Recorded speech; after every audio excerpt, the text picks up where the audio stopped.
Départ imminent pour l'édition 2023 du Grand Prix de Paris avec deux favoris, Soul Sister et Feed the Flame.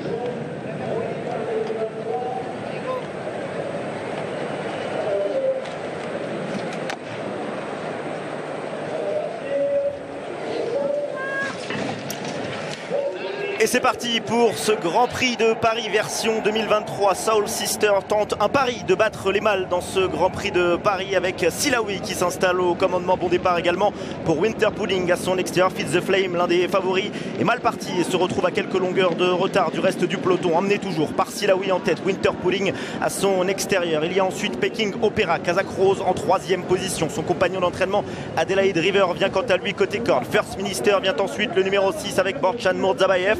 Côté corde, il y a Soul Sister, la favorite de cette épreuve sur une quatrième ligne côté corde, suivi par Ruby Vendôme, le numéro 2, Kazakh Pariant, et en retrait, c'est l'As Feed the Flame qui ferme la marche. Toujours Winter Pudding désormais en tête avec Silawi à son extérieur. C'est Adelaide River qui suit en troisième position aux côtés de Peking Opera. First Minister qui est toujours sur une troisième ligne. Soul Sister qui suit à son intérieur. En retrait, il y a toujours les mêmes, Ruby Vendôme et Feed the Flame en huitième et dernière position. Direction le tournant avec toujours les mêmes au commandement. Winter Pudding en tête, Silawi en deuxième position. Dans son sillage, il y a ensuite Peking Opera. Adelaide River toujours à son intérieur avec Ryan Moore. Sur une troisième ligne, alors que l'allure s'est temporisée, il y a First Minister. Il y a également la favorite Soul Sister qui est patiente côté corde avec en retrait Ruby Vendôme et Feed the Flame toujours en dernière position avec Christiane Desmureaux. Winter Pudding aux avant-postes. Silawi à sa main à son extérieur. Côté corde, toujours Adelaide River. Peking Opera vient ensuite. First Minister également, tout comme Soul Sister. Toujours les mêmes dans le même ordre. En retrait, à savoir Ruby Vendôme, le numéro 2, et Feed the Flame, le numéro 1. Direction la fausse ligne droite, c'est toujours Winter Pudding qui a les commandes de cette épreuve. Silawi à son extérieur. Peking Opera tente de se rapprocher maintenant en troisième épaisseur avec côté corde Adelaide River qui sort de la corde. Il y a un peu plus loin Soul Sister dans son sillage. First Minister en retrait toujours Ruby Vendôme et le numéro 1 Feed the Flame. La ligne droite finale maintenant dans quelques instants, moins de 500 mètres du but dans quelques instants également avec Winter Pudding qui est toujours en tête avec à son extérieur Peking Opera maintenant qui s'annonce. Attention à Silawi, attention également à Soul Sister qui a des ressources. En retrait Feed the Flame est loin encore et c'est Adelaide River maintenant qui jaillit.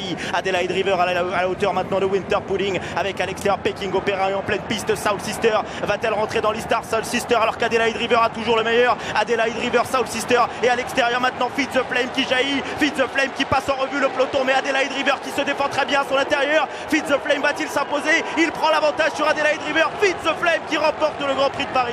La deuxième place pour Adelaide River, Soul Sister est troisième et en retrait la quatrième place pour le numéro 6, First Minister.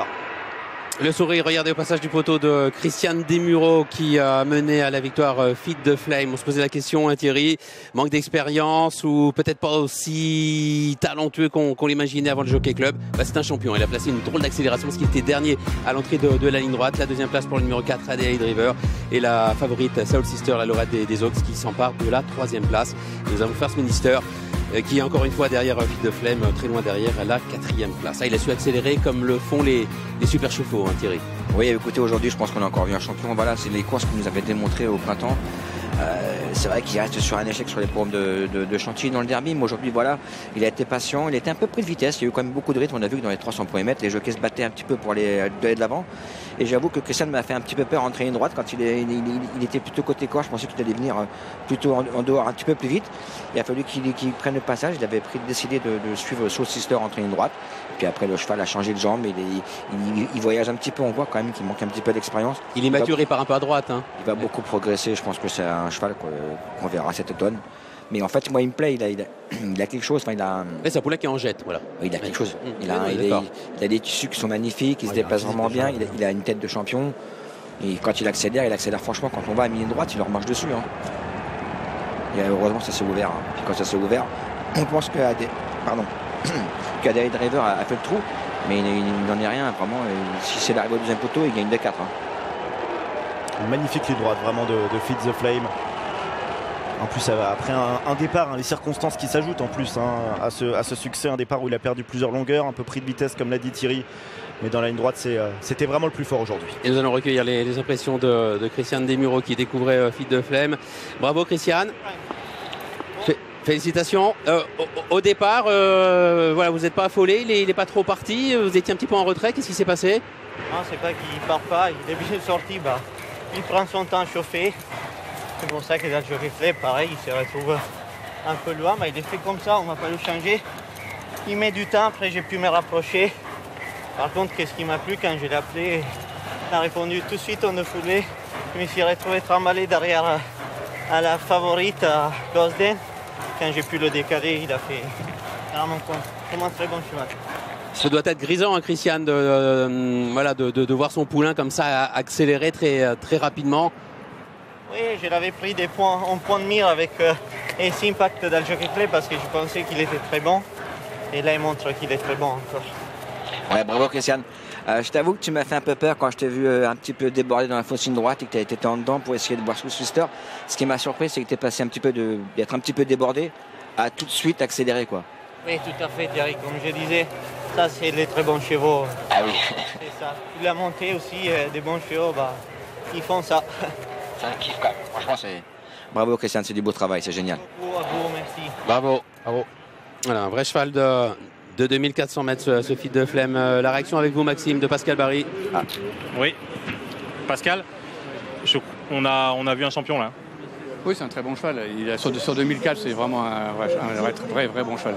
Pour autant, il a manqué son départ et sa fin de course, c'est... Il n'a pas manqué son départ. Il l'a fait 2 fois déjà quand il a couru à Longchamp. Il est un peu lent à trouver ses jambes, il est très calme. Puis après, il se chauffe progressivement, puis il accélère très bien.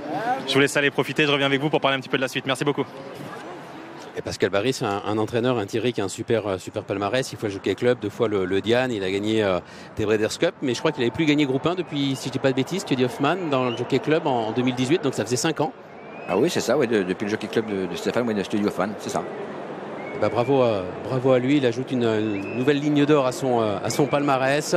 Ah, il a une vraie gueule, enfin je sais pas, il me plaît beaucoup, moi. Il m'a toujours plu, il sort de l'ordinaire.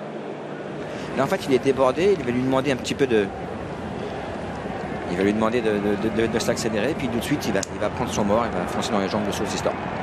Éclair de classe, Vincent, de Feed de Flemme qui s'impose dans ce Grand Prix de Paris. Il en reste une, le prix Maurice de Nieul tout à l'heure.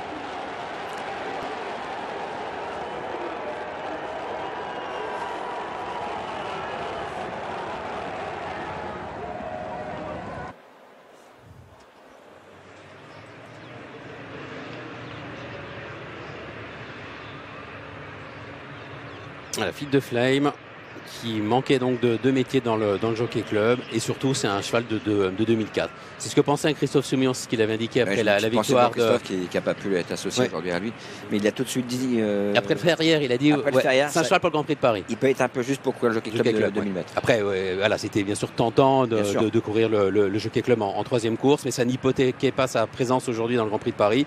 Parce qu'on avait parlé du timing, hein, Thierry, il y a quand même 6 semaines entre le Jockey Club et ce Grand Prix de Paris. Donc ça laissait un temps de récupération suffisamment important. Mais je pense que Monsieur Barry, Pascal Barry, aurait bien aimé que le Jockey Club reste 2004. Je pense que cette année 2004, même s'il avait couru que 2 fois, il serait peut-être imposé. Prenable. Je pense. Après, on peut refaire l'histoire. Il n'y aura pas les mêmes partants. Ace Impact n'aura peut-être pas couru. Ou alors peut-être Ace Impact encore meilleur sur 2004. On ne sait pas. On ne peut pas les refaire ça. Après, ça nous donne envie d'être déjà à l'automne. Quand on voit la balle qu'a mis Impact à Feed de Flemme, alors même si Feed de Flemme n'en était qu'à sa 3e course dans le Jockey Club et sans doute pas sur sa meilleure distance, le match retour promet, hein, Thierry, entre les deux. Hein, non, mais dans l'arc. La réflexion qu'on peut se faire, c'est que tous les groupes 1 pour les 3 ans, les Français ont gagné, quoi. Je pense que cette année, on est au-dessus d'eux. Et même avec les 2 ans, je pense qu'on est très bon. Avec Beauvatier, avec Ramatuel, oui, c'est vrai. Avec le poulain de Jean-Claude Rouget, j'ai oublié son nom, là, le 2 ans, Havana Cigar. On est pas mal lotis. Hein. Je pense que les Français sont meilleurs. Après, il y a un cheval qui sort un peu du lot, il faut faire attention à celui-là. Ça sera Paddington. Mais autrement, voilà, on a vu... on va voir Auguste Rodin également. Ouais, mais Auguste Rodin, il a gagné le Derby d'Irlande en battant qui? En battant Adelaide River. Oui, bien sûr. On peut interpréter les mêmes lignes, quoi. Il y a le Derby également. Non, il y a Impact, Feed de Flemme et Auguste Rodin. Oui. Ils sont au-dessus. Oui. Sur 2004. Hein. Et je vais même plus loin. Alors, c'est pas sur 2004, mais la performance de Big Rock également que j'ai envie de revoir. Alors, sur une autre distance, je pense que 2004, ça va être peut-être un poil long pour lui. Christophe Telly, là, Gianni, vous faites. Eh oui. Oui, on l'avait interviewé sur le Facebook Live avant le Jockey Club. Moi, je veux rien. Après, c'est dur, un Jockey Club en 3e course. Enfin, on l'avait dit et redit. Sur 2100 bons. Après, on n'est pas dans le secret des dieux. C'était soit l'un ou l'autre. Hein.